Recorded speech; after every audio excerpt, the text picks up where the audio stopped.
ये शंख ध्वनि वातावरण को सुवासित कर रही है।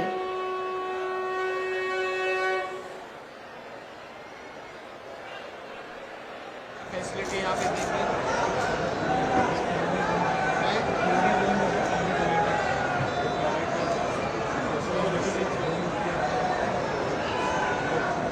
न्यू काउंसिल की जानकारी प्राप्त करने में कमर्शियल के लिए क्या क्या नया है इसमें?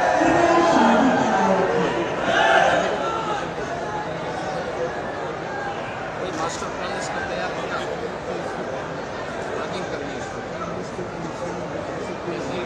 वहाँ पे क्या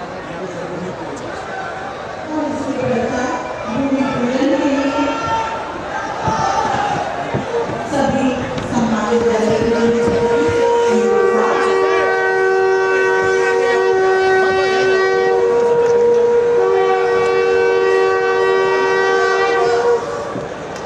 भैया पीछे रहो, पीछे यहाँ पे पीछे रहो।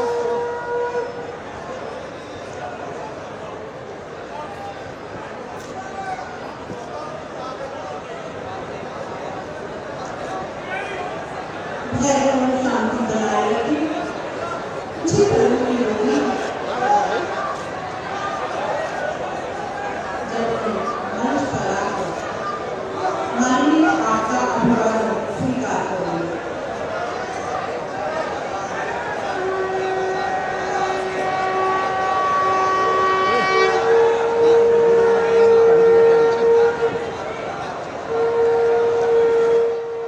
भैया इधर उधर मत भेजना, कहीं देख रहे हो मोबाइल से।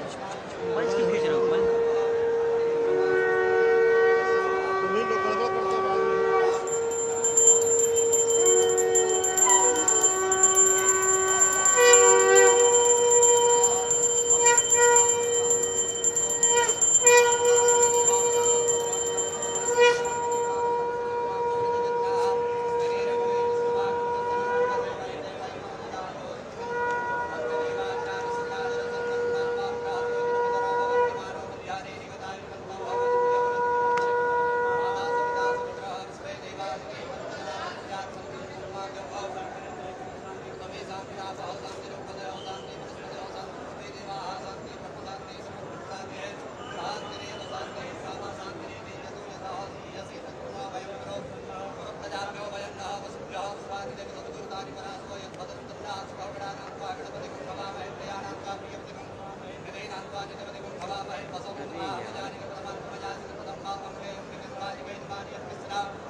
विघ्नेश्वराय वरदाय सुरक्षयाय लंबोदराय सकलाय जगत्पिताय नागाननाय श्रुतियज्ञविभूषिताय गौरीसुताय गणनाथ नमो नमस्ते देवी प्रपन्नाति हरे प्रसीद प्रसीद मातर जगदोगिरस्य प्रसीद विश्वेश्वराय नमः तमेश्वरी विचराचरस्य श्रीमन्महागणाधिपतये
नाथ जी का मंच पर आगमन हो चुका है।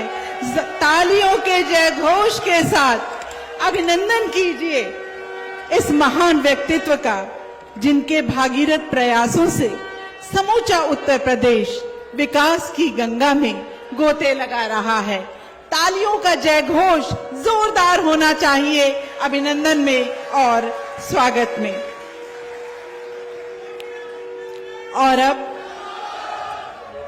आप सबकी ओर से, हम सब की ओर से मैं समस्त जनप्रतिनिधि गणों से निवेदन करूंगी कि माननीय का स्वागत श्रावण मास में महादेव जी की प्रतिमा भेंट करके उनका अभिनंदन करें।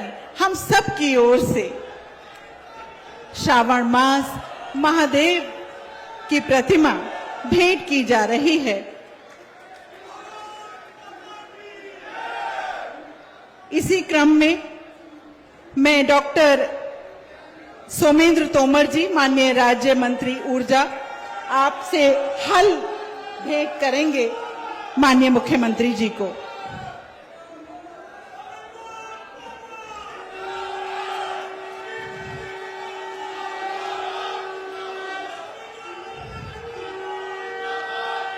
आपकी भावनाएं पहुंच रही हैं मंच तक। पूरा वातावरण सुवासित हो चुका है, ऊर्जावान हो चुका है। मैं माननीय सांसद लोकसभा मेरठ श्री अरुण चंद्र प्रकाश गोविल जी एक मार्गदर्शक और प्रेरणा स्रोत के रूप में मंचासीन हैं। महोदय, मैं आपसे सम्मान पूर्वक निवेदन करती हूं कि आप स्वागत संबोधन करके हमें अनुग्रहित करें।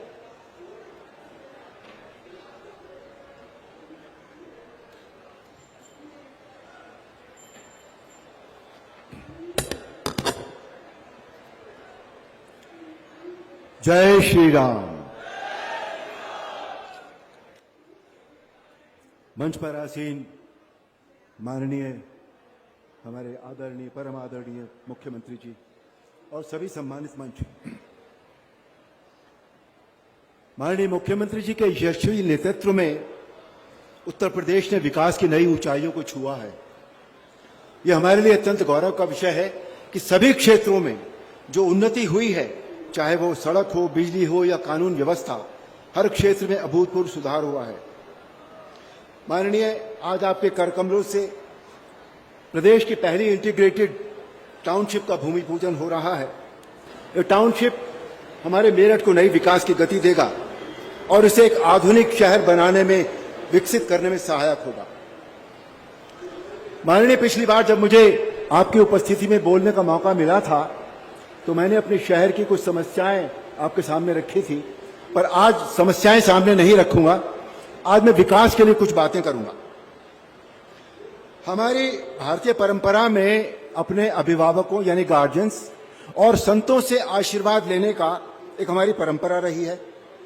उसी परंपरा का पालन करते हुए आप हमारे अभिभावक हैं, हमारे संत भी हैं, गार्जियन भी हैं, तो इसलिए मैं आज आपसे आशीर्वाद ले रहा हूं इस क्षेत्र के विकास के लिए।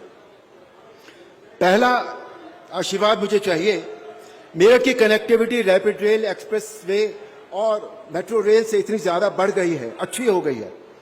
विकास कार्यों में शहर का विस्तार हो रहा है, लेकिन भविष्य में परिवहन, प्रदूषण और ट्रैफिक की आवश्यकता पर दूरदृष्टि रखते हुए मेरठ को कम से कम 2 नई मेट्रो परियोजनाओं की बहुत आवश्यकता है। पहली परियोजना है श्रद्धापुरी फेज 2 से गोकलपुर।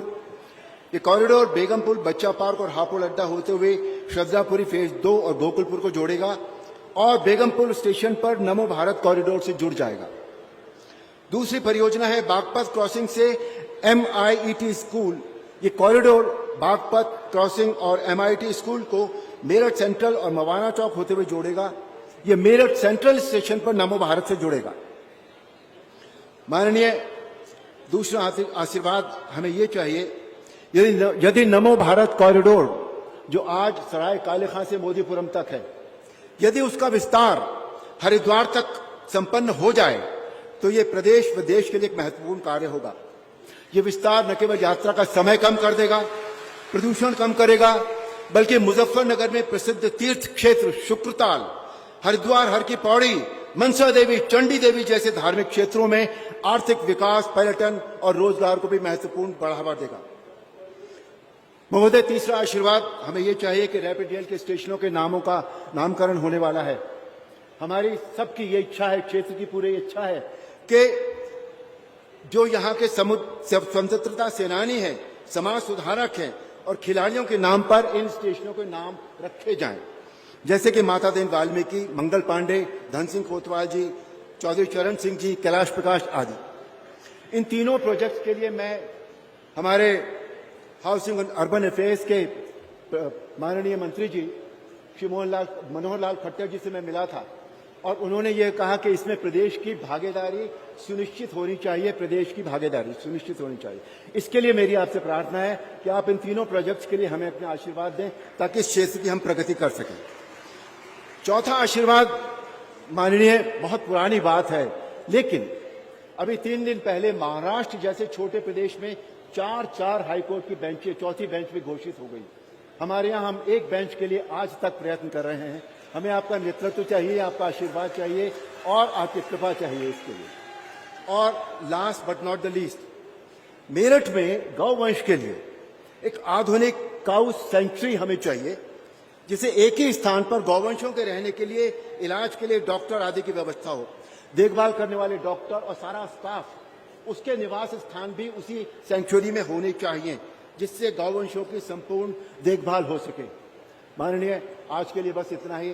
जय भारत, जय उत्तर प्रदेश, जय श्री राम।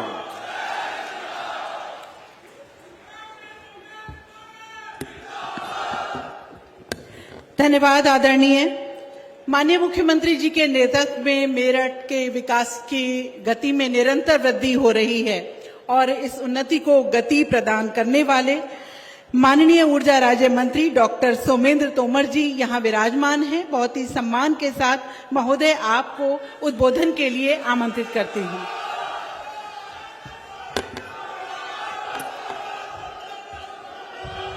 बोलो भारत माता की, भारत माता की।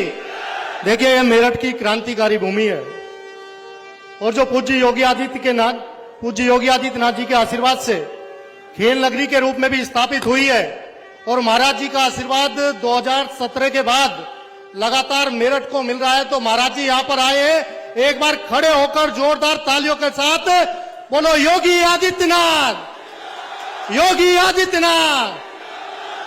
मैं पूज्य योगी आदित्यनाथ जी का, परम पूज्य मुख्यमंत्री जी, मेरठ की इस क्रांतिकारी भूमि पर जो आपके आशीर्वाद से यहां पर खेल विश्वविद्यालय का क्योंकि निर्माण और खेल विश्वविद्यालय पूरा होने वाला है और पश्चिम के खिलाड़ियों को एक संजीवनी का काम करेगा, ये आशीर्वाद मिला तो पूज्य योगी आदित्यनाथ जी का यहां पर मिला। सभी सम्मानित मंच, मैं आज के इस शुभ अवसर पर जब देव महादेव के पवित्र महाश्रावण में आज क्योंकि पवित्र दिन सोमवार भी है, तो ऐसे में पूज्य योगी आदित्यनाथ जी ने इस टाउनशिप का शिलान्यास किया है। और जहां ऐसे तपस्वी यशस्वी मुख्यमंत्री जी के आशीर्वाद से शिलान्यास हो, तो आप जानते हैं कि इस टाउनशिप के बारे में जो चर्चाएं हैं कि ये टाउनशिप मेरठ के विकास के नए द्वार खोलेगी।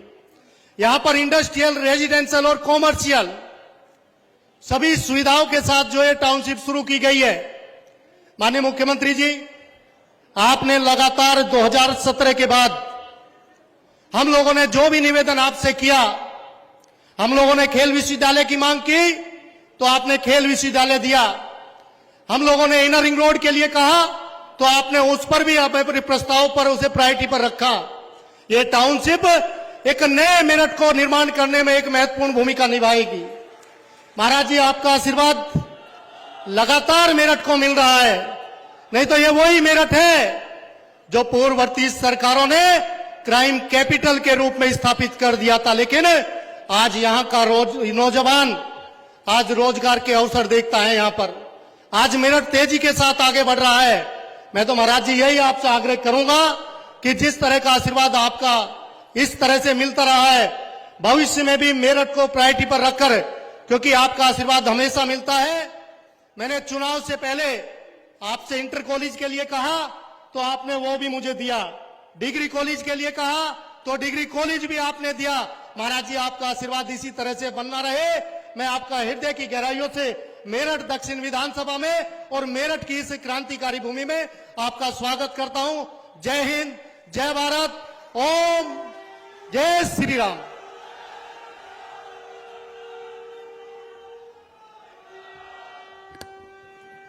बहुत बहुत आभार आदरणीय।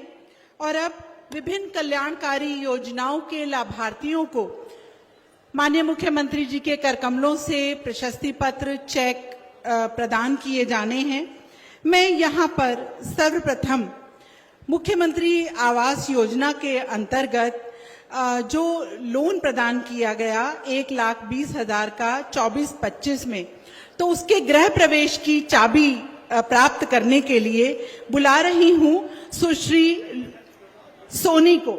सुश्री सोनी आएं और प्राप्त करें अपने सपनों के घरों की चाबी।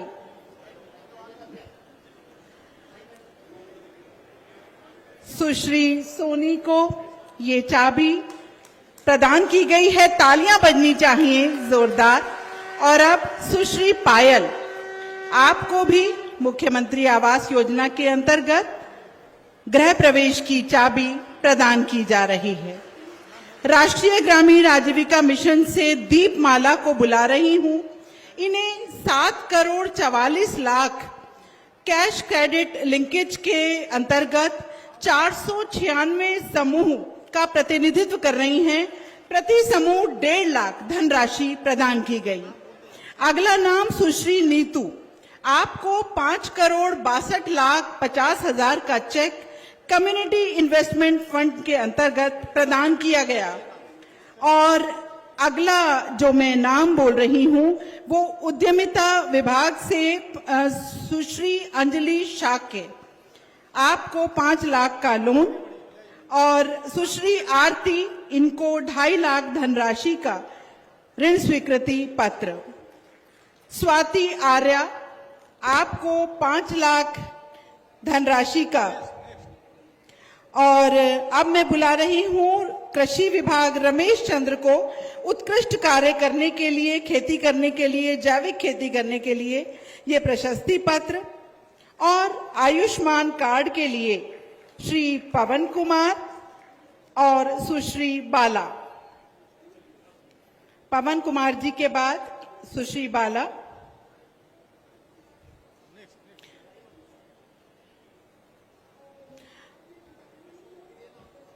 और इसके पश्चात माननीय मुख्यमंत्री जी द्वारा बटन दबाकर न्यू टाउनशिप परियोजना का अनावरण किया जाना है। आप सभी देखिए, मंच के दाहिनी ओर अनावरण किया जा रहा है न्यू टाउनशिप योजना का। 2517 करोड़ लागत और 295 हेक्टेयर में विस्तारित यह योजना का अनावरण किया गया है। बहुत ही खुशी का पल हम सभी के लिए, बहुत बहुत बधाई। हमारा उत्तर प्रदेश अपनी सभी लोक कल्याणकारी योजनाओं का क्रियान्वयन पारदर्शिता के साथ कर रहा है। निष्पक्ष विकास नीतियों का जयनाद विश्व पटल पर भी गुंजायमान है। सर्वे भवन्तु सुखिने की नीति सार्थक होकर सामान्य जनजीवन को प्रकाशित कर रही है और इन सब कल्याणकारी योजनाओं का उद्गम स्रोत और प्रेरणा पुंज माननीय मुख्यमंत्री योगी आदित्यनाथ जी को आपकी जोरदार तालियों के साथ आशीर्वचनों के लिए आमंत्रित कर रही हूं। तालियों का जयनाद रुकना नहीं चाहिए। भारत माता की, भारत माता की, भारत माता की। वंदे वंदे वंदे। नमः पार्वती पतिये हर हर।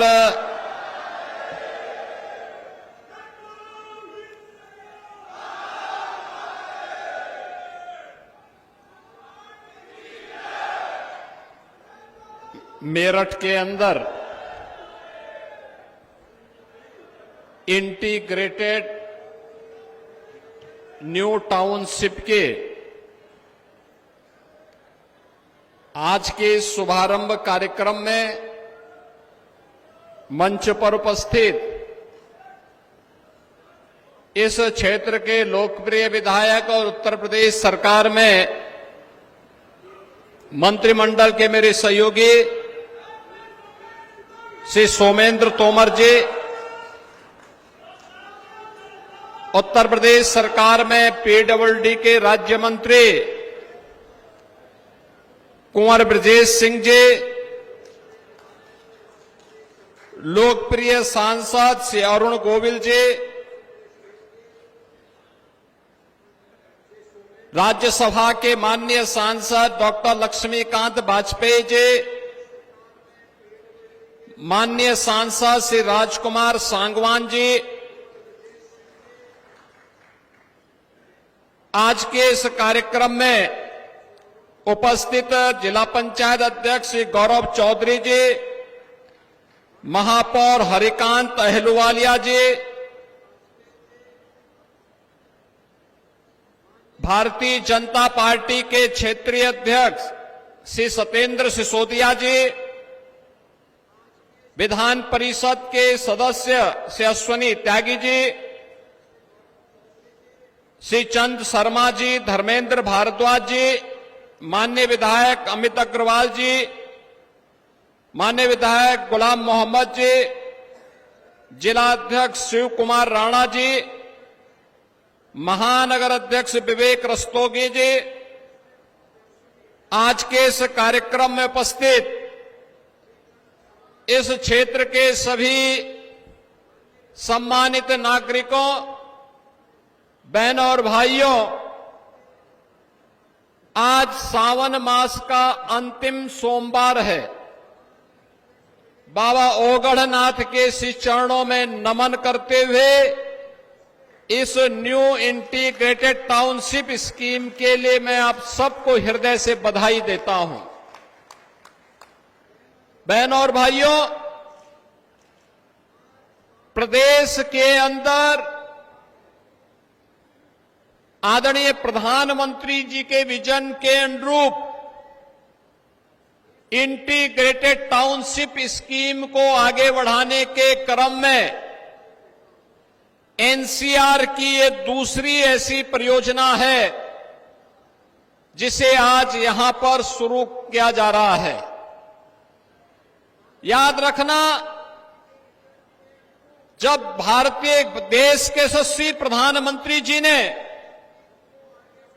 देश की अर्थव्यवस्था को $5 ट्रिलियन की इकोनॉमी बनाने का लक्ष्य निर्धारित किया था, तो उस समय उत्तर प्रदेश को हम लोगों ने $1 ट्रिलियन की इकोनॉमी बनाने का एक लक्ष्य रखा। $1 ट्रिलियन की इकोनॉमी के लिए आवश्यक था कि हम अर्थव्यवस्था को गति प्रदान करने के लिए किए जाने वाले प्रयासों को एक नई गति दें, और अर्बनाइजेशन उसका एक नया माध्यम था। ये नया माध्यम को आगे बढ़ाने के लिए ही हमारी सरकार ने प्रदेश के सभी म्युनिसिपल कॉरपोरेशन, जितने भी अर्बन बॉडीज थी, डेवलपमेंट अथॉरिटीज थी, इंडस्ट्रियल अथॉरिटी थी, इन सबको इस बात के लिए धनराशि उपलब्ध करवाई कि वे अपने अपने यहां एक नई टाउनशिप स्कीम को लागू आगे करें। न्यू टाउनशिप स्कीम के अंतर्गत आज यहां पर हम लोगों के द्वारा इस बड़ी स्कीम को लॉन्च किया जा रहा है, जो 700 एकड़ से अधिक भूभाग में, 750 एकड़ के अधिक भूभाग में यहां पर विकसित की जा रही है। और याद रखना, ये इंटीग्रेटेड टाउनशिप की स्कीम है। इसमें आवासीय भी होंगे, इसमें औद्योगिक भी होगा, इसमें कॉमर्शियल भी होगा।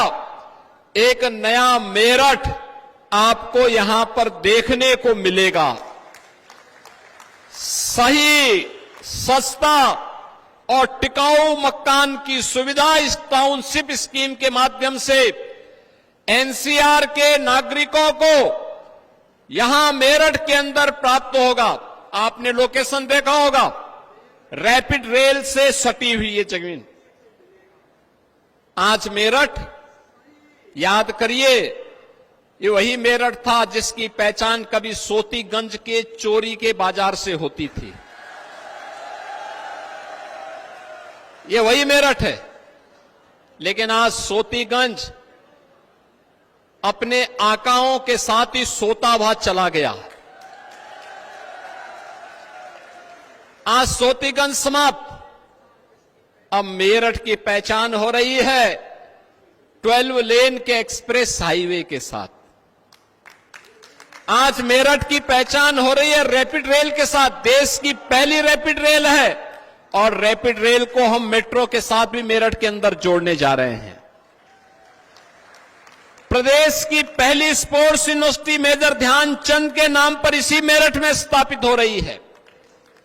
अब सोतीगंज बीते दिनों की बात हुई, अब तो मेरठ की पहचान बन रही है 1 डिस्ट्रिक्ट 1 प्रोडक्ट में स्पोर्ट्स आइटम के लिए।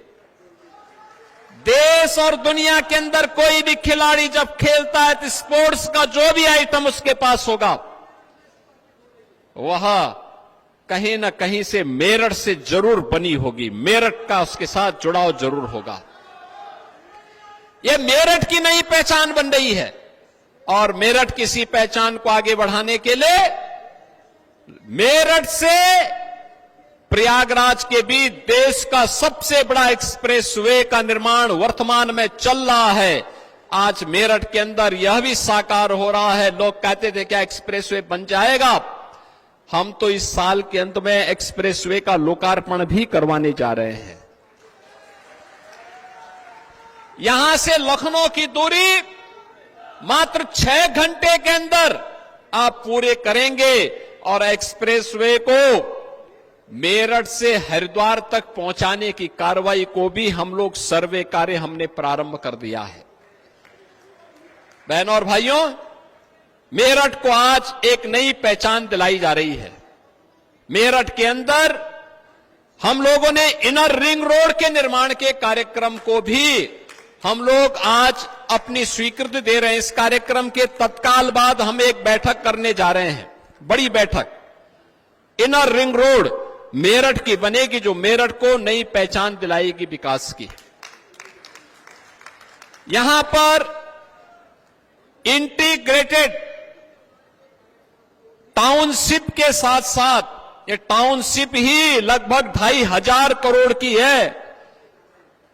यहां पर जिस पर इन्वेस्टमेंट होगा लाखों लोगों को रोजगार मिलेगा, लाखों लोगों के लिए रोजगार की सुविधाएं उपलब्ध होंगी और साथ साथ यहां पर वे तमाम सुविधाएं, औद्योगिक इकाइयां अलग लगेंगी, कॉमर्शियल एक्टिविटीज अलग होंगी, लाखों लोगों के लिए आवासीय सुविधा एक ही स्थान पर एक जगह होगी। कहीं विद्यालय होंगे, कहीं टेक्निकल इंस्टीट्यूशंस होंगे, कहीं मेडिकल कॉलेजेस के लिए लैंड उपलब्ध करवाई जाएगी। इस विस्तृत भूभाग को इसी दिशा से हम लोगों ने लिया है। तो इंटीग्रेटेड टाउनशिप के साथ साथ जनता की सुविधा के लिए एक छत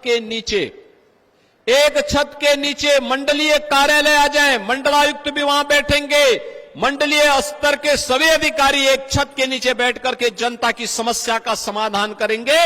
आज उस कार्यालय के लिए भी हम लोग यहां कार्य करने जा रहे हैं और साथ साथ भोला की झाल पर पर्यटन सुविधाओं को आगे बढ़ाने के साथ ही यहां के मेरठ के सर्किट हाउस को भी नए सिरे से बनाने के कार्यक्रम को भी हम आगे बढ़ाने जा रहे हैं।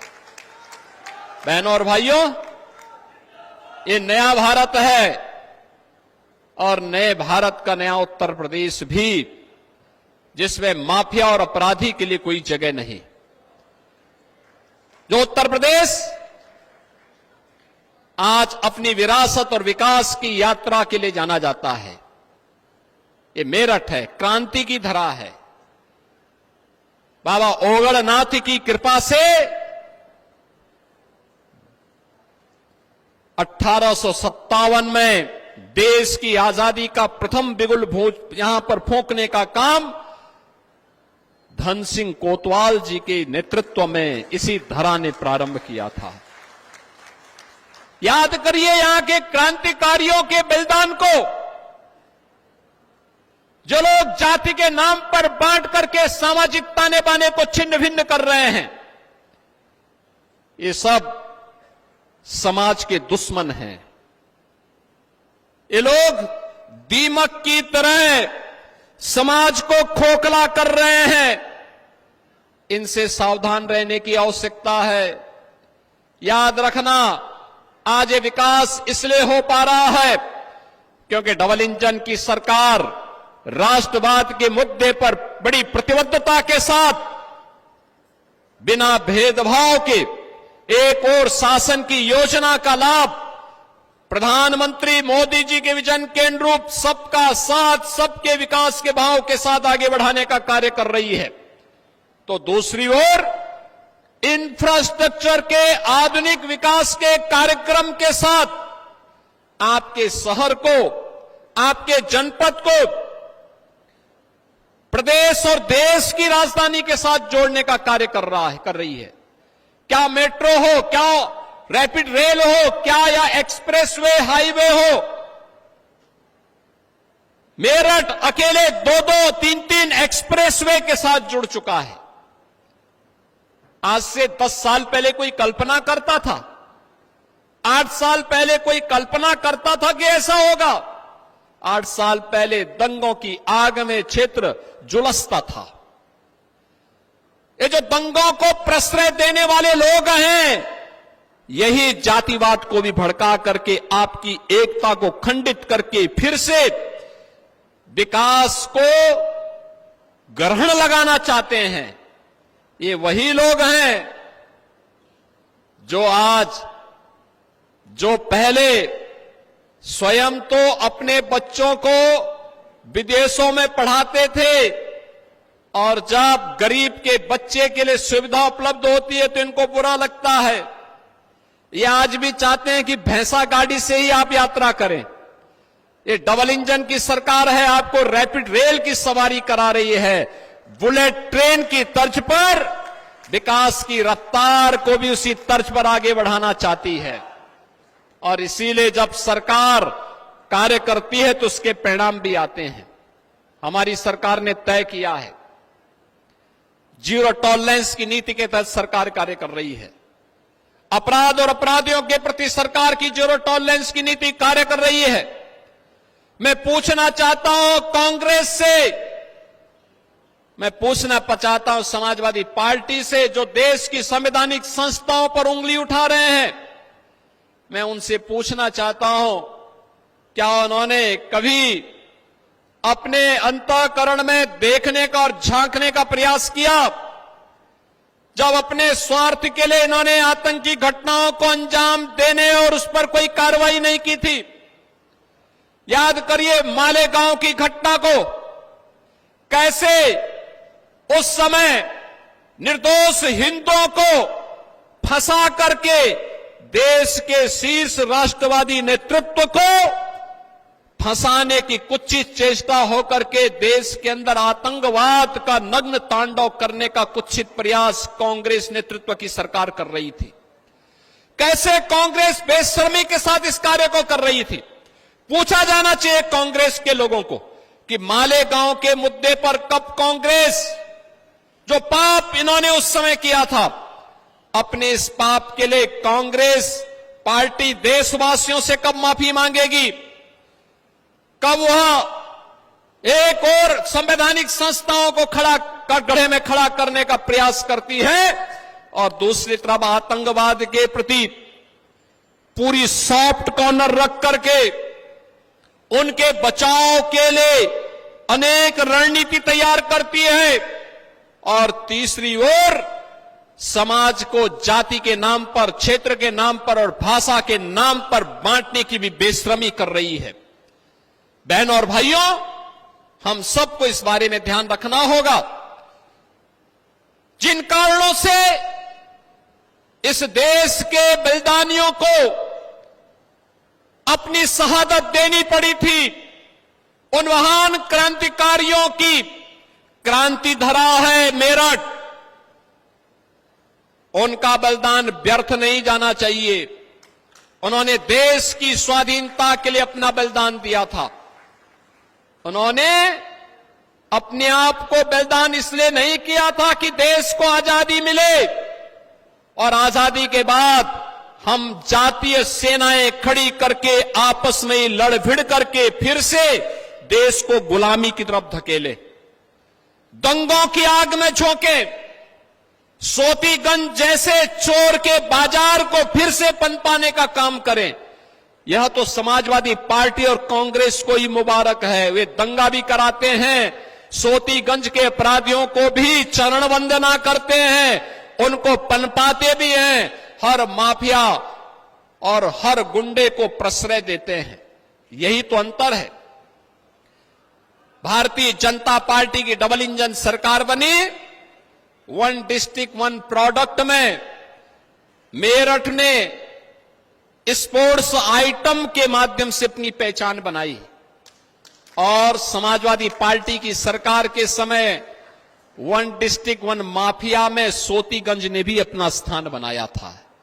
ये उनकी पहचान थी, और हमारी पहचान विकास की है। खुशहाली की है, समृद्धि की है।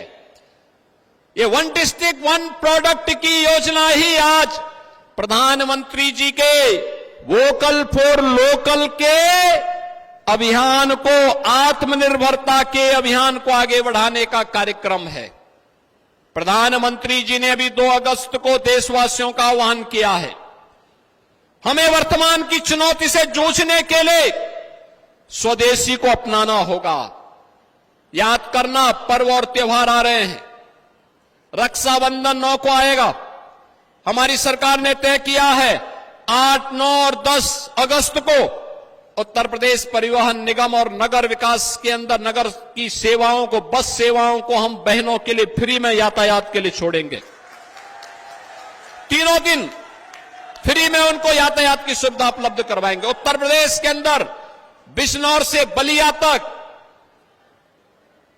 जहां भी कोई यात्रा करना चाहेगा, सहारनपुर से लेकर के सोनभद्र तक, नोएडा से लेकर के चित्रकूट तक, जहां की भी कोई यात्रा करना चाहेगा, परिवहन निगम की बसेज में आपको ये बस पर्याप्त मात्रा में मिलेंगी, सुविधाएं मिलेंगी और यातायात की सुविधा भी हम देंगे। पर्व और त्योहारों में हम लोग गिफ्ट देते हैं। याद करना, 17 के पहले जब गिफ्ट देते थे तो चीनी सामान बाजारों में पटाव होता था। 17 के बाद परिवर्तन आया। आज वन डिस्ट्रिक्ट वन प्रोडक्ट का ही सामान हम लोग आज गिफ्ट में देते हैं। और आज मैं आपसे कहूंगा, फिर हम जब किसी को उपहार देते हैं, कोई सामान खरीदते हैं अपने घर के लिए, किसी को देने के लिए, हमारा प्रयास होना चाहिए कि वह हमारे घर में ही, हमारे ही जनपद में, हमारे ही देश में, हमारे कारीगर और हमारे हस्तशिल्पियों के द्वारा ही बनाया गया हो। उनके द्वारा बनाए गए सामान को अगर आप मार्केट उपलब्ध करवाएंगे, उसको खरीदेंगे, वह मुनाफा हमारे हस्तशिल्पी को, हमारे उद्यमी को, हमारे कारीगर को प्राप्त होगा। वह देश के विकास में पैसा खर्च होगा और जो विदेशों में पैसा जाएगा, चीन पैसा जाएगा या किसी अन्य देश में पैसा जाएगा, वापस आतंकवादियों के हाथों पैसा लग करके फिर विस्फोट में, भारत विरोधी गतिविधियों में खर्च होगा। अपने पैसे को अपने खिलाफ इस्तेमाल मत होने दीजिए। स्वदेशी के इस मंत्र को हम अपने जीवन का हिस्सा बनाएं। वन डिस्ट्रिक्ट वन प्रोडक्ट इसी अभियान का एक हिस्सा है। आज यहां पर मेरठ को एक नई सौगात मिल रही है, न्यू टाउनशिप की स्कीम। और न्यू टाउनशिप की स्कीम, यह स्कीम हम लोग समर्पित करेंगे अपने श्रद्धेय नेता पूर्व प्रधानमंत्री श्री अटल बिहारी वाजपेयी जी को। अटल शताब्दी के नाम पर इस टाउनशिप को हम समर्पित कर रहे हैं। 750 एकड़ से अधिक क्षेत्रफल में बनने वाली यह स्कीम एक इंटीग्रेटेड टाउनशिप की स्कीम होगी। और इस स्कीम को मजबूती के साथ आगे बढ़ाना, समयबद्ध तरीके से आगे बढ़ाना, मैं उन सभी अन्नदाता किसानों का अभिनंदन करूंगा जिन्होंने इस टाउनशिप की स्कीम को आगे बढ़ाने के लिए अपना योगदान दिया है।